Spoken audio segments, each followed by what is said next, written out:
యేసే నామంలో శుభం తెలియజేస్తూ మీరు మీ కుటుంబాల ఆశీర్వాదం పొందాలని ప్రార్థిస్తూ ఈనాటి వాక్య భాగము ఒక విషయాన్ని తెలుసుకుందాం. తప్పిపోయిన కుమారులం. లూకా సువార్త 15వ అధ్యాయము 12వ వచనంలో ఆ కుమారులు వచ్చి, తండ్రి ఆస్తిలో మా భాగం మాకిమ్మని చెప్పగా తండ్రి ఆ ఆస్తిని వారికి పంచి ఇచ్చెను. ఈ రోజున తప్పిపోయిన కుమారుల గురించి మనకు తెలుసు, కానీ ఆ కుమారులు ఎవరో కాదు, నీవు నేనే.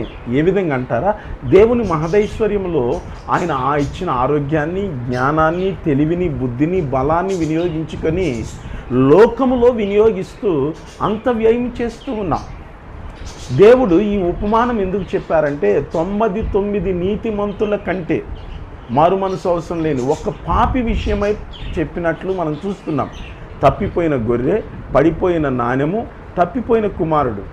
ఈ గొర్రెను ఈ యొక్క నాణ్యాన్ని చూస్తున్నప్పుడు అవి బుద్ధిపూర్వకంగా జరగలేదు, కానీ తప్పిపోయిన కుమారుడు బుద్ధిపూర్వకంగానే తండ్రి ఆస్తిని తీసుకుని వెళ్ళిపోయాడు.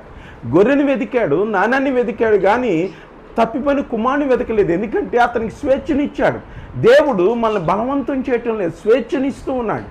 మనం చూస్తున్నప్పుడు యెషయా గ్రంథము 55వ అధ్యాయము 2వ వచనంలో తమ ఆలోచనలను అనుసరించి చెడుతనము నడుచు వారికి ఇదిగో లోబడనొల్లని ప్రజల వైపు దినమంతా నా చేతులు చాపి ఉన్నానని ఎవరైతే గ్రహించి తమ తప్పు తెలుసుకొని తిరిగి పశ్చాత్తాపపడి, అయ్యా నీవిచ్చిన ఆరోగ్యాన్ని, క్షేమాన్ని నేను దుర్వినియోగం చేశాను, నన్ను క్షమించు, ఈ రోజున దుఃఖము, వేదన, బాధ, సమస్యతో నలిగిపోతున్నాను, నీ కృప నాకు ఇమ్మని ఆయన శరణు జొచ్చితే ఆయన తప్పక నిన్ను ఆశీర్వదిస్తాడు. ఈ వర్తమానములు మీరు వినాలి అంటే ఈ ఛానల్ని సబ్స్క్రైబ్ చేసుకోండి, మీ తోటి వారికి షేర్ చేయండి. దేవుడు మిమ్మల్ని దీవించునుగాక.